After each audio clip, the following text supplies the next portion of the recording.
그러므로 형제들아, 내가 하나님의 모든 자비하심으로 너희를 권하노니 너희 몸을 하나님이 기뻐하시는 거룩한 산 제물로 드리라. 이는 너희가 드릴 영적 예배이라. 다시 한번 읽겠습니다. 시작. 그러므로 형제들아, 내가 하나님의 모든 자비하심으로 너희를 권하노니 너희 몸을 하나님이 기뻐하시는 거룩한 산 제물로 드리라. 이는 너희가 드릴 영적 예배이라. 네, 오늘 제목 같이 함께 읽겠습니다. 시작. 이제부터 갭을 줄여야 합니다. 네, 이제부터 갭을 줄여야 합니다. 그동안 교회론 계속 나눴는데 오늘부터는 교회론 잠깐 멈추고요. 리빌드 시리즈로, 리빌드 영어인데 아시죠? 다시 빌드, 짓다, 다시 짓는 재공사를 좀 하도록 하겠습니다. 여기를 공사하는 건 아니고요. 저희를 좀 재공사하려고 합니다. 혹시 여러분들 그런 생각을 많이 하지 않습니까? 교회를 다니고 믿음 생활을 하는데 내 삶의 변화가 없죠. 세상 사람들 똑같이, 우리도 똑같이 맞닥뜨리는 수많은 삶의 문제들이 있습니다.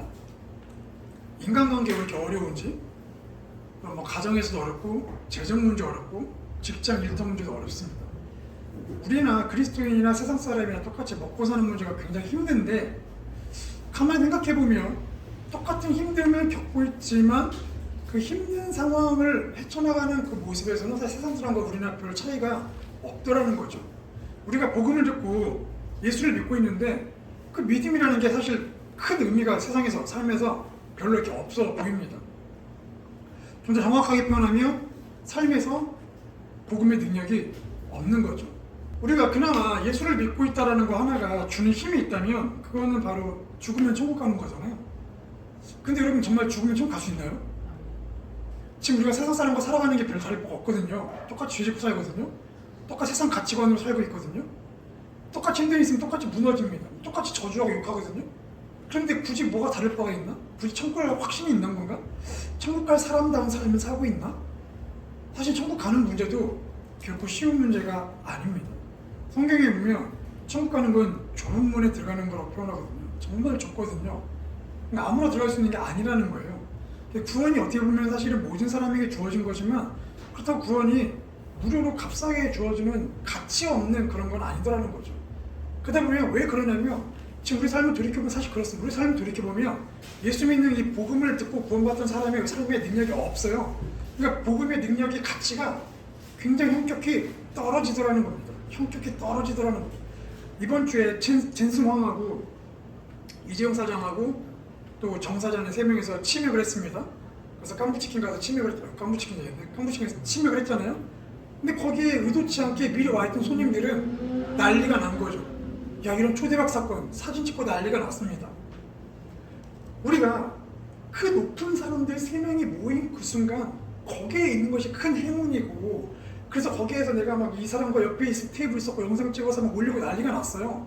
그 사람들은 평생 그거 잊지 못할 겁니다. 어디 가나 자랑하고 다닐 거예요.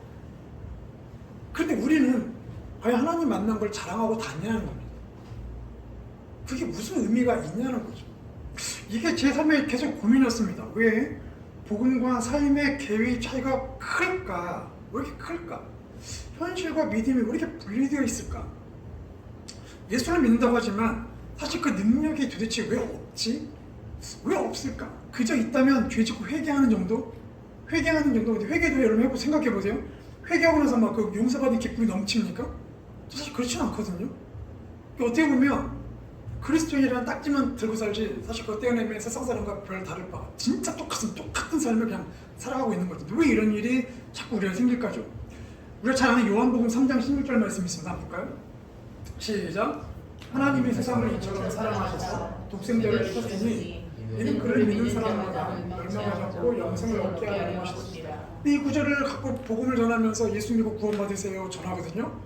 그래서 성경에 총 31,101개 구절이 있거든요. 31,102개 구절이구나. 근데 그 3만 개 구절 중에 이 요한복음 3장 16절 제일 유명한 구절이죠. 이거 하나 가지고 복음을 전도한단 말이에요. 그러면 이거 믿고 좋아요. 천국 가는 티켓 땄습니다. 그럼 나머지 31,101개 구절은 무슨 의미가 있냐는 겁니다. 이 성경이 무슨 의미가 있냐는 거죠. 생각해보면 의미가 없습니다. 우리가 신앙생활 한다는 게 정말 구원받는 기쁨을 하는 게 아니라 그리스도인이니까 당연히 해야 할 것 같은 생각으로 살아갈 때가 참 많거든요. 굉장히 갭이 커요. 제가 그래서 이거 저희 교회를 개척하면서 하나님께서 주셨던 키워드 하나가 재복음인데, 복음을 듣고 살아가지만 왜 그 복음의 능력이 나타나지 않을까? 병 고침은 받았습니다. 근데 왜 그 이후로 변함이 없을까? 왜 복음의 능력이 병 고치는 거 하나 정도? 그 외에는 왜 뭐가 없을까? 이게 계속 저한테 의문이었어요. 의문이었고, 뭐 답은 알고 있지만, 그런데 알고 있는 답이지만, 모든 사람이 다 알고 있는 답이지만 왜 그게 능력이 나타나지 않지? 그래서 제가 이제 9월달, 10월달에 기도하면서 하나님, 이 재복음이라는 단어를 주셨는데 이거 언제 다뤄야 할까요? 이렇게 기도를 하고 있었는데, 이번 10월에 무려 4번이나 사람들을 4번 만나면서 4번 저한테 이 얘기를 하시는 거예요. 야야야 승재, 진짜 교회 개척 내가 5년 해봤는데 다 필요 없어. 사람들 다 안 맡겨. 뭐 이런 얘기를 돼가지고, 근데 그분들이 하는 얘기가 다 똑같습니다. 복음을 전했는데 변화가 없다라는 겁니다. 어떤 복음을 전했길래 변화가 없는 걸까? 그냥 단지 이거 전해서 사람이 변화되기를 원했을까? 죽음을 앞두고 있는 사람이 아닌 이상 죽으면 천국 간다라는 게 큰 메리트가 없죠. 진짜 메리트가 없습니다. 언제 죽을지 모르는데.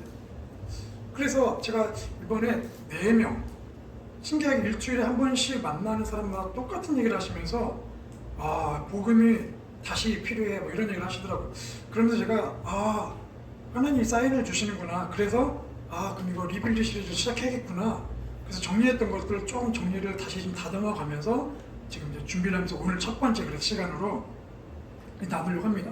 아마 오늘 11월 시작하면 12월까지 아마 이제 말씀들을 쭉 정리해 나눌 텐데, 아마 올 한 해를 마무리하면서 단지 예수 믿고 구원받고 천국 가는 이 천국이라는 개념이 아니라 사실 생각보다 되게 깊고 넓구나. 이게 사람을 바꾸고도 남고, 그래서 교회가 세상을 바꾼다는 말이 그래서 이거구나. 그냥 교회가 커지고 돈 많아서 자선 사업에서 바꾸는 그런 거 말고요.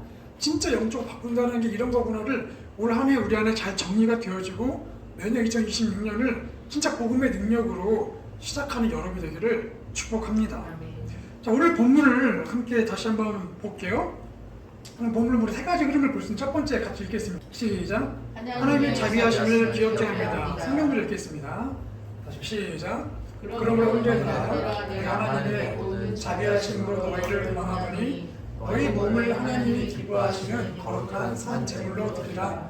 이는 너희가 드릴 영적 예배니라. 근데 바울이 보면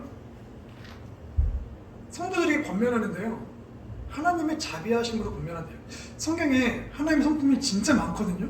근데 성품이 엄청 많은데 왜 바울이 자비하심이라는 그 자비라는 성품을 굳이 하나만 딱 떼가지고, 내가 지금 너희한테 하고 싶은 말이 있는데 하나님의 자비하심으로 이야기할게 라고 전제 조건을 깔고 이야기할까? 이 본문에 자비하심이라는 단어가 있는데 이 단어가 똑같이 쓰인 성경 구절이 또 하나 있어요. 한번 보겠습니다. 히브리서 10장 28절 말씀 시작. 모세의 법을 취한 자도 조세 증인으로 말미암아 불쌍히 여김을 받지 못하고 죽었거든. 여기 보면 똑같은 자비하심인데 여기는 불쌍히 여김으로 번역됐습니다. 이 상황이 뭐냐면 어떤 사람이 죄를 졌는데요. 그 죄를 졌는데 그 죄가 무죄. 그런데 2-3명의 증인만 있으면 이 사람이 무죄가 입증되는 건데 그 증인이 없어서 무죄 입증 못해서 죽은 거예요. 억울하죠. 한 아이가 무인 아이스크림 집에 들어가서 아이스크림을 보다가 아이스크림 하나 골랐습니다.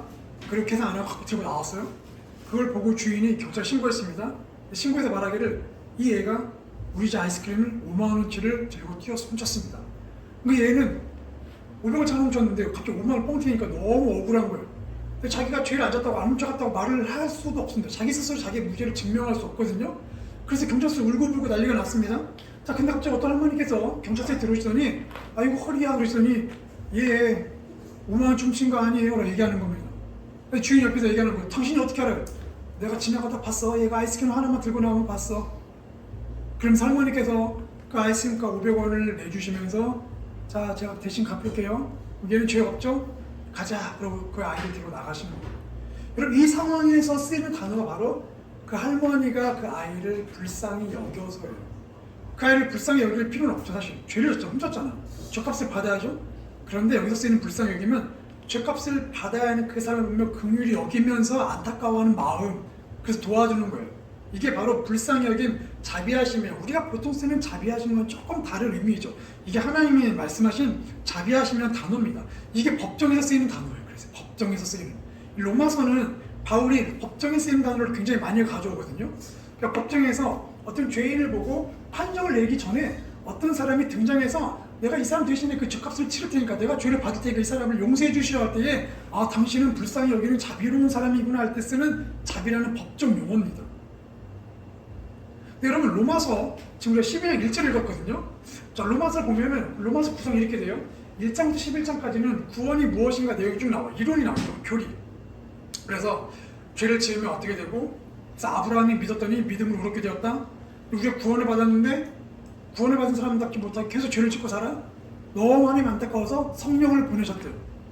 그리고 우리가 마땅히 구할 것도 못 구하고 있는데 네 마땅히 구할 것도 안 구하고 있어? 너 안 되겠다. 너 포기하지 이게 아니라 마땅히 구할 것도 못 구하는구나. 그럼 내가 성령을 통해서 기도하게 할게. 성령님이 대신 우리 기도하신대요.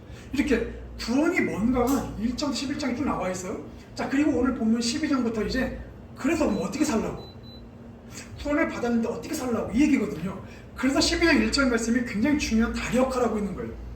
그러니까 니네가 구원을 들었잖아. 자 그러면 어떻게 살 거냐면 그래서 12장 1절 잘 기억해. 하나님의 자비하심을 먼저 기억해야 돼. 왜냐하면 1장 11장 내용이 하나님의 자비하신 내용, 우리를 불쌍히 여기신 내용이니까 그거를 꼭 기억해라 라고 지금 바울이 이야기하고 있는 겁니다. 그래서 여러분 우리가 복음과 우리의 삶의 그 갭이 엄청 크거든요. 그 갭을 줄일 수 있는 첫 번째는 뭐냐면 하나님의 자비하심을 기억하는 거예요. 하나님이 나를 이렇게 구원하셨구나. 날 사랑하시는구나. 야, 내가 죄를 졌는데 내 죄값을 대신 치르셨구나. 내가 뭐가 예뻐서? 이것을 기억하는 게 일단 삶의 갭을 줄일 수 있는 첫 번째 방법이라는 겁니다. 여러분 이것을 우리가 기억하지 않으면 여러분이 많이 경험해 보셨겠지만 일단 내가 하나님의 사랑을 경험하지 못하면 용서를 경험하지 못하면 다른 사람을 용서 못합니다. 다른 사람을 판단하기 시작하죠. 그리고 뭔가 구원을 받아야 돼요. 하나님의 용서를 경험을 못한 사람은 내가 죄를 짓고 나면 회개하잖아요. 그 찝찝한 마음 때문에 다른 뭔가를 합니다. 선한 일을 하거나 누군가를 돕거나 뭐 찬양을 크게 하거나 교회 섬김의 어떤 역할을 하거나 뭔가 행동에 집착하게 돼요. 그러면 그걸 집착 통해서 자기가 또 위안을 일으키죠. 아 내가 좀 이걸 했어. 이거 좀 하니까 조금 마음이 낫네. 죄값을 자기가 대신 치는 거죠.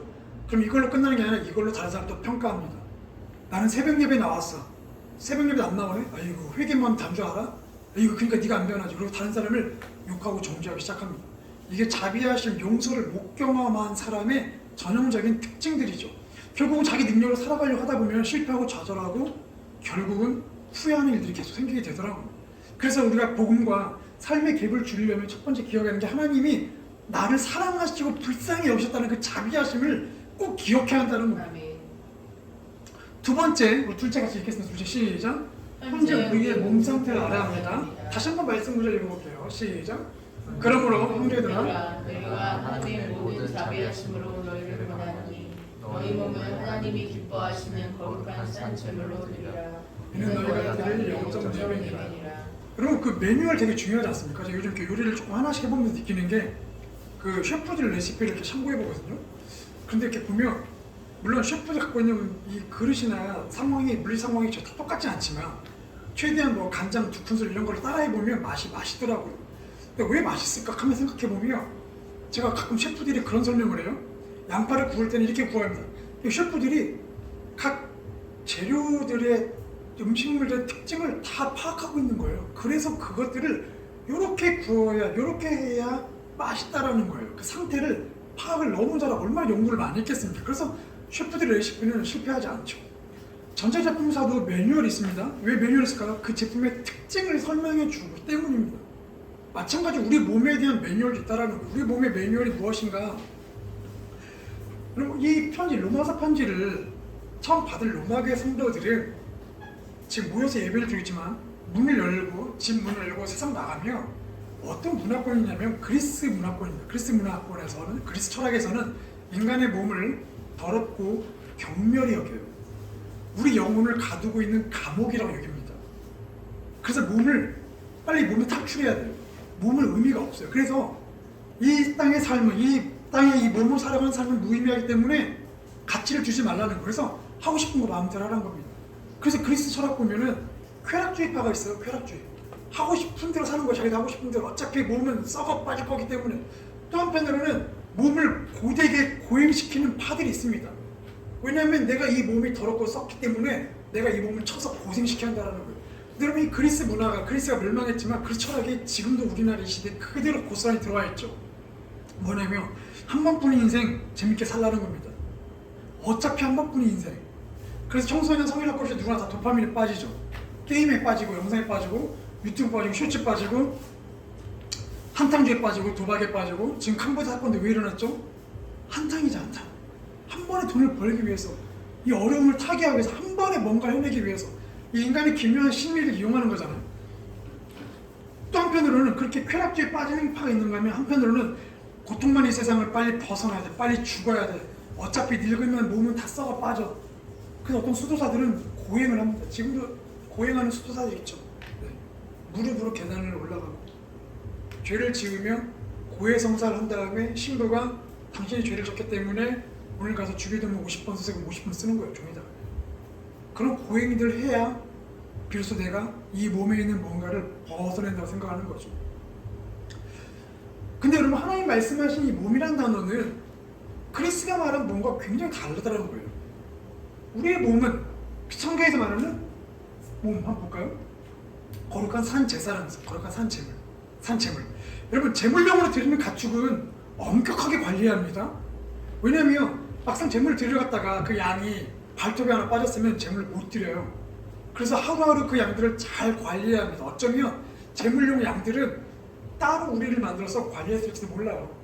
그리고 수많은 양 중에 제물 드리려면 다 하나하나 들어봐서 흠이 하나도 없는 깨끗한 걸 집어내야 하거든요. 그걸 언제 집어냅니까? 그래서 제물용 양들을 따로 관리하는 사람들도 있었습니다. 그 말은 우리가 거룩한 산 제물이라는 건 뭐냐면 마찬가지 우리를 하루하루 그렇게 관리해야 한다는 거예요. 우리 몸을 관리해야 한다는 겁니다. 썩어 빠진 영혼을 가두고 감옥이 아니라 우리 몸을 관리해야 한다고. 똑같은 이 소마라는 단어가 고린도서 6장 19절에 있거든요. 같이 읽어보겠습니다. 시작. 너희 몸은 너희가 하나님께로부터 받은 바 너희 가운데 계신 성령의 영향을 알지 못하느냐? 너희는 너희 자신의 것이 아니라. 근데 여기는 또 정확하게 말 너희 몸은 성령이 거하시는 성령의 전이다. 우리 안에 성령님이 거하신다. 거룩한 전이다. 거룩이라는 단어는 구별되었다잖아요. 구별되었다. 여러분 아침에 딱 일어났을 때 기분이 굉장히 좋으면 그 하루에 누구를 만나든 기분이 좋죠. 뭔가 일해도 기분이 좋습니다. 이게 사람이 바뀌면 보이는 환경이 똑같아도 받아들이는 게 달라진다는 거예요. 그러면 성령이 우리 안에 거하시면 우리가 구별됐대요. 구별됐다는 건 일상이 다 구별되는 거예요. 그럼 내가 바뀌었으니까 일상이 구별되겠죠? 똑같은 하루를 살지만 그 일상의 의미가 달라진다는 거예요. 똑같이 일을 하러 가지만 그 일이 달라지겠죠. 똑같이 공부해도 공부가 달라지겠죠. 먹고 마시는 마찬가지겠죠. 심지어 삶에서 만나는 모든 갈등이나 아픔들도 받아들이는 느낌이 다르겠죠. 이게 성령에 거하신 성전, 복음으로 구원받은 복음의 능력이라는 겁니다. 그래서 여러분 우리 삶에서는 되게 오늘이 굉장히 중요하죠. 오늘 하루 시작할 때에 내 안에 성령님이 계시니까 그럼 성령님은 어떻게 합을 맞출 수 있을까를 고민해 보는 거죠. 저 하나님 내가 오늘 지하철 탈까요? 버스 탈까요? 성령님 뭘 원하세요? 합을 맞추는 겁니다. 왜냐하면 사소한 거 하나도 다 구별되는 거니까. 성령님이 생각하시는 게 뭐죠? 물어보고 합을 맞춰가는 겁니다. 이게 결코 쉽지 않습니다.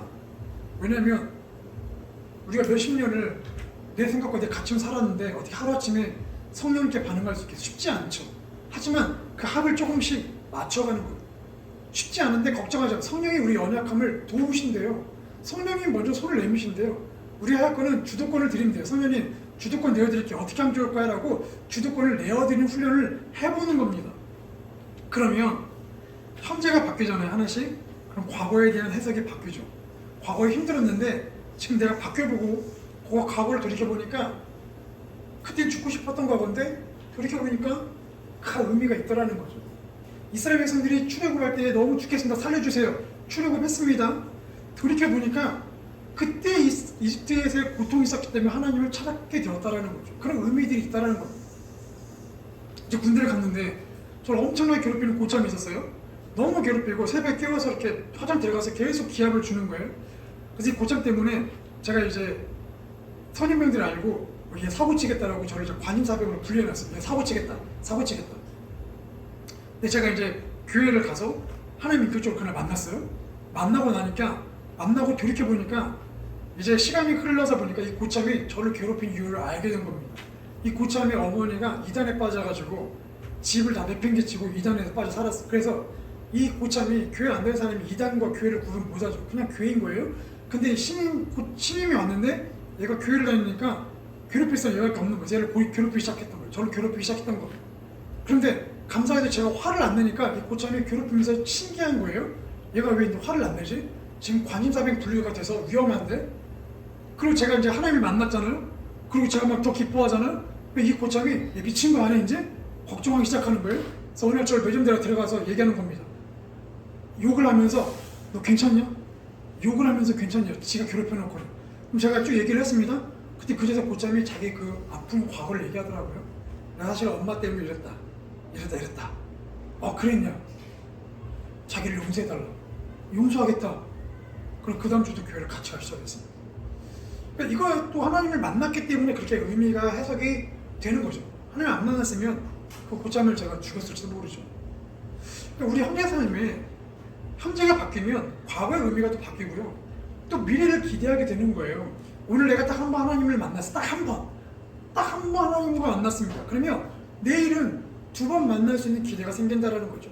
한 번에 바뀌지 않지만 하루에 한 번이라도 성령님과 동행해 보는 거, 그 합을 맞춰보는 걸 연습을 해보면 삶은 바뀔 수밖에 없다라는 거죠. 이게 복음의 능력입니다. 그래서 우리의 몸 상태를 알아야 한다는 거예요. 내 안에 성령님 거하시는 것을 알고 있어야 한다는 겁니다. 이게 굉장히 중요한 부분이죠. 우리 세 번째 같이 읽겠습니다. 세 번째 시작. 예배는 합당한 성기를 기억하라. 성경 구절 읽겠습니다. 시작. 그러므로 형제들아, 내가 하나님의 모든 자비하심으로 너희를 강하노니 너희 몸을 하나님이 기뻐하시는 거룩한 산제물로 드리라. 이는 너희가 드릴 영적 예배니라. 아멘. 여기 보면 이 영적이라는 단어가 있는데요. 영적이라는 단어가 똑같이 쓰인 단어가 있는데요. 베드로전서 2장 2절 말씀인데 한번 보겠습니다. 시작. 갓난아기들 같이 순전하고 신령한 것을 사모하라. 이는 그로 말미암아 너희로 구원에 이르도록 자라게 하려 함이라. 똑같은 영적이라는 그 영적 단어거든요. 근데 여기 쓰인 영적은 적당한, 합당한 뜻이 적당한, 합당. 그러니까 아이들에게 젖을 줄 때 어떤 젖을 주라고요? 순전하고 그 아이가 먹을 수 있는, 소화할 수 있는 젖을 주라는 거예요. 합당한. 또 이 예배라는 단어를 보면 거룩한 산제물로 드리라. 너희가 드릴 영적 예배니라 나오는데 그 예배라는 단어가 똑같이 쓰인 단어가 출애굽기 3장 12절에 있는데요. 같이 읽겠습니다. 시작. 하나님이 이르시되 내가 반드시 너와 함께 있으리라. 내가 그 백성을 애굽에서 인도하여 낸 후에 너희가 이 산에서 하나님을 섬기리니 이것이 내가 너를 보낸 증거니라. 여기 나오는 그 섬기다는 단어가 로마서 12장 1절 나오는 예배라는 단어예요. 섬기다. 서비스죠. 서비스. 가치 있는 것을 섬기다. 그러니까 영적 예배라는 것, 너희가 드릴 영적 예배다 할 때 그 뜻은 뭐냐면, 다시 풀었으면 너희가 매 순간 하나님의 자비하심을 기억하고 너희의 몸 상태를 기억하고 성령님과 합을 맞추려고 하는 그 과정도 하나하나가 뭐냐면 하나님을 합당하게 섬기는 거라는 거예요. 하나님을 섬기는 합당한 방법이에요. 합당한 방법. 이 섬김이라고 해서 네네 이걸 말하는 게 아니고요. 하나님 앞에 당연히 드려야 하는 거야. 이 성경물 레위기를 보면 레위기에서 예배 기를 주실 때에 아침에도 번제, 저녁에도 번제를 드려야 돼요. 또 지성소 앞에 향을 피우는데 향이 꺼지면 안 돼요. 근데 이런 것들을 왜 하냐면 번제는 회개가 아니거든요. 속죄제가 아닙니다. 죄를 져 드리는 예배가 아니라 그냥 아침이 되면 번제 드리는 거예요. 저녁이 되면 번제 드리는 거예요. 이걸 왜 하냐면 그게 합당한 예배라는 거예요. 하나님 앞에서. 그냥 하나님 앞에서 하는 거. 그럼 제가 이 섬김이라는 이 예배의 의미가 섬김이라는 걸 보면서 제가 한 가지 되게 찝찝했던 한 가지가 있었는데 그게 하나 풀렸어요. 뭐냐면 저번에도 우리 예배 얘기를 나누면서 예배는 하나님과 만남을 얘기했잖아요. 그리고 하나님과 만남이 예배의 중요한 부분입니다. 그런데 잘 생각해보세요. 하나님을 만날 필요성을 못 느낀 사람들은 예배 올까요? 예배 안 옵니다. 하나님에 대한 목마름이 없으니까 예배 올 필요가 없어요. 그러니까 예배는 하나님과 만남인데 만남을 필요로 하지 않는 사람은 예배하러 오지 않는다고요. 근데 만약에 예배하러 오지 않았어요? 하나님이 갑자기 벌을 내려서 그 사람을 팔을 부러뜨렸습니다. 가족 한 명을 죽였어요? 이런 일이 생기면은 이제 다 예배 오겠죠. 무서워서 예배 오겠죠. 예배 시간에 엄청난 정성을 다해 예배를 드리겠죠. 집중해서 예배를 드리겠죠. 집중하지 않고 졸았어요? 또 죽었습니다. 그럼 옆에 있는 사람들 다 소리 이제 집중식 깨우겠죠. 여러분 이런 예배 드리면은 누가 기꺼이 하나님을 즐거운 예배 드리겠습니까? 이건 강압적이고 무서운 예배. 그런데 감사하게도 이런 일이 없습니다. 왜 없냐면 하나님의 자비하심 때문에 없어요. 하나님이 자비하셔서 예배를 안 드렸는데 곧바로 직결 처분을 내리지 않습니다. 또 기회를 또 주세요. 참 역설적이게도 하나님의 자비하심 때문에 성도들이 예배를 안 드려요. 뭐 세상 사람들은 마찬가지예요. 하나님 만날 필요 없습니다. 그래서 여러분 내 얘기 나오는 게 뭐냐면 너희가 하고 싶은 예배 드리라가 아니라는 거예요. 예배는 뭐냐면 섬김이라는 거예요. 섬김, 합당한 섬김. 아침과 저녁에도 예배를 드리라는 거예요. 하나님께 나오라는 거예요. 복음의 능력을 경험하는 게 뭐냐면 하나님께 나가라는 거예요. 내가 원하지 않도록 나가라는 겁니다. 그렇게 하나님 앞에 나와 있는 거, 그렇게 하나님 앞에 예배를 드리는 거, 그렇게 예배를 드리는 현장 가운데 있는 거, 이게 바로 우리 안에 복음의 능력이 회복될 수 있는, 갭을 줄 수 있는 또 하나의 방법, 이게 바로 합당한 섬김이라는 거예요. 실제로 여러분 복음의 능력을 경험하면 섬기지 않을 수가 없어요. 예전에도 그 기도 사역할 때 어떤 분 병 나았자마자 병 나가시면 감사원금 드리잖아요. 하나님 섬기잖아요. 그거 왜 감사원금 왜 드리겠습니까? 다음에 또 병 낫게 달라고 와부하는 건가요? 아니면 병 나은 거 거두어 가실까봐 하나님 맘 받기 전에 돈으로 훅 마음을 닫아놓는 건가요? 그게 아니죠. 감사하니까 섬기는 거잖아요. 그러니까 여러분 실제 복음의 능력을 경험하면 하나님을 경외하는 마음이 생기잖아요. 그럼 섬기게 된다는 거예요. 이게 같이 간다는 겁니다. 섬김의 자리에 와서 하나님을 만나며 능력을 경험하면 하나님을 경외해서 하나님을 또 섬기게 된다는 거예요. 이게 같이 간다는 거예요. 그래서 이것이 너희가 드릴 영적 예배 합당한 섬김이라고 사도 바울이 이야기하고 있죠. 여기 보면 드리다라는 구절 다시 한번 성경을 읽을게요. 거룩한 산재물로 드리라 할 때 이 드리라는 단어가 또 이게 언제 쓰인 단어냐면 노예들이 쭉 서잖아요. 노예들 서고 그 당시에는 주인이 와서 노예를 살려고 고르잖아요. 고르면 선택을 받은 노예가 앞에 나와서 그 주인을 따라가는 동작이 바로 들이다라는 단어입니다. 들이다. 근데 그때 노예가 갈등할 수 있어요. 안 가고 도망갈 수 있습니다. 이 악명 같은 주인 얘기를 들었다면 내가 끌려갔는지 죽고 말지 그러고 그 자리에 도망가다가 죽어도 괜찮아. 그런데 내가 그 주인의 선택을 받고 따라가기를 결정하고 한 발 내밀면 이 들이다라는 단어에는 이 노예 안에 어떤 생각이 있냐면 내가 이 주인의 권리를 인정하겠다는 게 포함되는 거예요. 이 주인이 나를 사갈 권리가 있다는 걸 인정하는 거예요. 두 번째, 내 삶을 이 주인에게 맡겼을 때 아무런 문제가 없을 거라는 걸 인정해야 돼, 본인이. 그 인정 안 하면 도망가겠죠. 마지막 세 번째는 앞으로 내가 이 주인의 집에서 어떠한 일을 할 텐데 어떠한 일을 하더라도 맞닥뜨린 여러 문제 상황들이 있을 건데 그거를 이 주인이 해결할 거라는 인정이 있어. 근데 자기의 모든 신분과 인생을 기꺼이 그 주인에게 맡겨드리는 거, 그것을 인정해야만 이 노예가 그 주인에게 자기의 몸을 드리게 된다는 겁니다. 이것 중에 하나라도 마음에 안 들면 그렇게 사느니 내가 죽고 말지예요. 죽고 말지. 물론 우리는 하나님 노예가 아닙니다. 우리 하나님의 아들과 딸이죠. 우리 하나님 우리를 사랑하십니다. 그렇지만 분명 우리가 기억할 것은 하나님 우리를 사랑하신다는 그 자비하심을 우리가 매일 기억하고 있냐는 겁니다.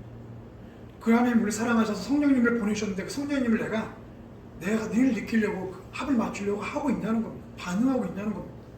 그리고 설사 내 안에 아무것도 느껴지지 않더라도 나를 창조하신 하나님을 인정하면서 내가 경외함을 합당한 섬김에 시간을 드리고 있냐는 겁니다. 시간을 정해 성경을 읽거나 시간을 정해서 기도를 하고 있거나 복음의 능력을 사모하면서 그 무언가를 하나님 앞에 나아가고 있냐는 거죠. 제가 요즘 이렇게 성경 읽기를 하고 있지만 성경을 제가 읽는 것이 결코 여기서 적용거리를 꺼내어서 적용해내고 내가 내 삶에 어떤 인간 개발, 자기 개발을 하는 것이 결코 성경의 용도가 아닙니다. 성경은 다시 말씀드리면 하나님의 감동, 하나님의 숨결이 들어있기 때문에 읽는 그 자체만으로도 하나님의 숨결이 우리 영혼에 깃들게 되어 있습니다. 그렇기 때문에 성경을 적용하기 위해서 하나 끄집어내가지고 이대로 살아야지라고 하지 말라는 거예요. 그냥 성경을 읽으면서 이 성경이 온전히 그냥 내 안에 쭉 스며드는 마음으로 천천히 읽으라는 거예요. 오히려 그것이 우리 안에 영적 변화가 생기는 큰 힘이 되더라는 것이죠. 정리합니다. 우리 오늘 세 가지 나눴습니다. 첫 번째, 하나님의 자비하심을 기억하라. 사도 바울이 말한 것처럼 너희가 구원이 뭔가를 들었다면 이제 어떻게 사냐? 살 거 생각하지 말고 먼저 하나님 자비하심을 기억해라. 두 번째, 너희 몸 상태를 기억해라. 성령이 너희 안에 거하고 있다. 성령님께 의지해라. 마지막 세 번째, 그렇게 살아가는 일상이 하나님께 드리는 합당한 섬김이라는 걸 기억해라. 오늘 이 세 가지 통해서 우리 삶에서 조금씩 복음과 삶의 갭을 우리가 줄여가길 축복합니다. 한 번에 줄일 생각은 절대 하지 마십시오. 그냥 1분이라도 갭을 줄여볼 수 있다면, 5분이라도 줄여볼 수 있다면 그 조금씩의 줄여지는 갭이 언젠가 우리도 모르게 엄청나게 줄어있는 모습을 발견하게 될 겁니다. 그리고 이후로 이제 다음 주부터 계속해서 이 갭을 줄여가는 것이 무엇인지 복음에 대한 내용들을 하나씩 좀 더 구체적으로 나누도록 하겠습니다.